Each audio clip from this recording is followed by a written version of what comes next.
പുരുഷന്മാരിൽ breast cancer വരുമോ എന്നുള്ളൊരു സംശയം സ്വാഭാവികമാണ്.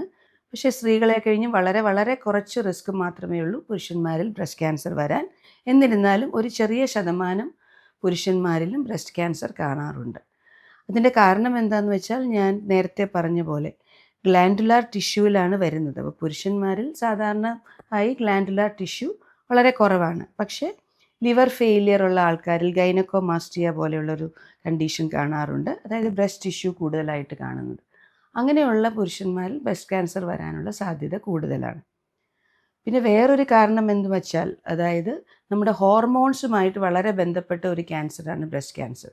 സ്ത്രീകളിലുള്ള പ്രൊജസ്ട്രോൺ, ഈസ്ട്രജൻ പോലെയുള്ള ഹോർമോണുകളാണ് ബ്രസ്റ്റ് ക്യാൻസറിനെ കൺട്രോൾ ചെയ്യുന്ന ഒരു ഘടകം. അത് പുരുഷന്മാരിൽ സ്വാഭാവികമായി ഈസ്ട്രജൻ, പ്രൊജസ്ട്രോൺ ലെവലുകൾ കുറവായതുകൊണ്ട് തന്നെ പുരുഷന്മാരിൽ ബ്രസ്റ്റ് ക്യാൻസറിനുള്ള റിസ്ക് വളരെ വളരെ കുറവാണ്. എന്നിരുന്നാലും ഒരു ചെറിയ ശതമാനം ആളുകൾക്ക് ബ്രസ്റ്റ് ക്യാൻസർ വരാനുള്ള റിസ്ക് ഉണ്ട്.